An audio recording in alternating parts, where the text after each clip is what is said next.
Bismillahirrahmanirrahim. Assalamualaikum warahmatullahi wabarakatuh. Selamat malam, salam sejahtera bagi kita semuanya. Om Swastiastu, Namo Buddhaya, salam kebajikan, Shalom. Yang ingin saya sampaikan yang pertama adalah peluang. Bahwa nanti di 2024 tahun depan itu ada angka, baru tadi pagi saya tanya ke Kementerian Dalam Negeri, berapa sih pemilih yang berumur 17 sampai di bawah 40? Ada 60% kurang sedikit, itu anak-anak muda semuanya. Dan pasar segmen sebesar itu, itulah yang memang harus disasar.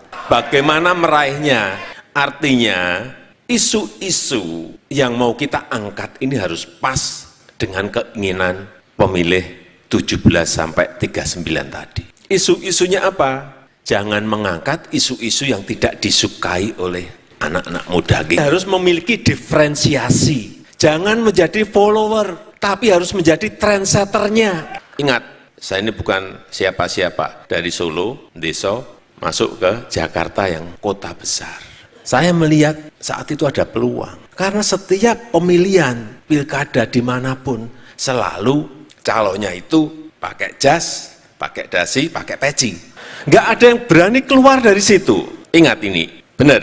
Saat itu saya ingat menyiapkan dengan Pak Ahok itu baju kotak-kotak. Nggak ada yang berani membuat tren seperti itu. Itu ada risikonya.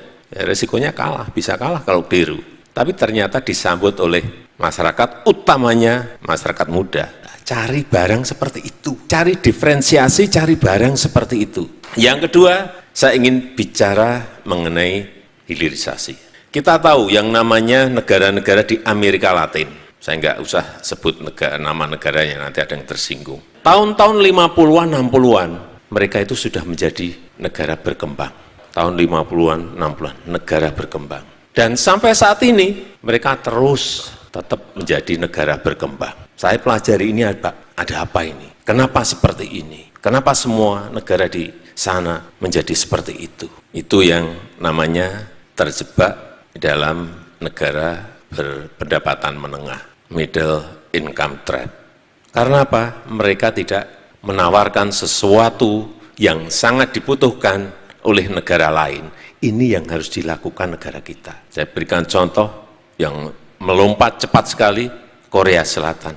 Saya lihat ini ada apa sih Korea Selatan ini bisa melompat seperti itu. Mereka bisa menciptakan, bisa membuat yang namanya komponen-komponen digital yang dibutuhkan oleh negara-negara besar. Salah satunya Amerika. Taiwan, saya lihat ini kenapa negara ini bisa melompat.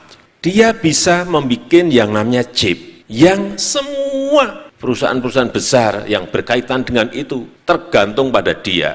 Beli semuanya harus ke dia. Gantungan negara lain pada Taiwan. Inilah yang strategi besar, inilah yang sedang kita rancang bagaimana membuat sebuah ekosistem besar sehingga negara lain tergantung pada kita. Itulah yang kita namakan baru rame sekarang ini yang namanya hilirisasi. Tapi hilirisasi itu bukan nikel saja, karena kita ingin menyatukan, mengintegrasikan yang namanya seluruh kekayaan alam ini menjadi satu barang yang nanti dibutuhkan, yang namanya EV baterai, lithium baterai. Di situ ada komponen dari nikel, di situ ada komponen dari tembaga, di situ ada komponen timah, di situ ada komponen bauksit, yang semuanya harus kita satukan, kita integrasikan, sehingga muncul nanti yang namanya EV baterai, dan babak selanjutnya ekosistem yang lebih besar yang namanya mobil listrik. Yang ke depan, mau tidak mau, semua negara akan mencari barang ini.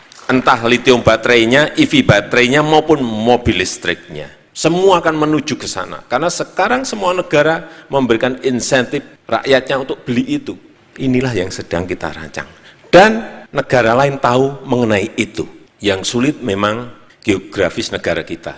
Nikel itu ada di Sulawesi yang banyak, ada di Maluku Utara. Tembaga ada di Papua, ada di Sumbawa, ini yang besar-besar. Bauksit itu ada di Kalimantan Barat dan ada di Kepulauan Riau, Kepri, di Bintan. Timah ada di Bangka Belitung. Bagaimana mengintegrasikan ini, ada smelter di sini, ada smelter di sini, ada smelter di sana, ada smelter di sana, disatukan menjadi barang yang namanya EV baterai dan yang namanya mobil listrik. Meskipun kita yang baru berangkat ini adalah nikel, kita sudah digempur dulu oleh Uni Eropa, dibawa, digugat ke WTO. Menteri-menteri bertanya pada saya, Pak, gimana?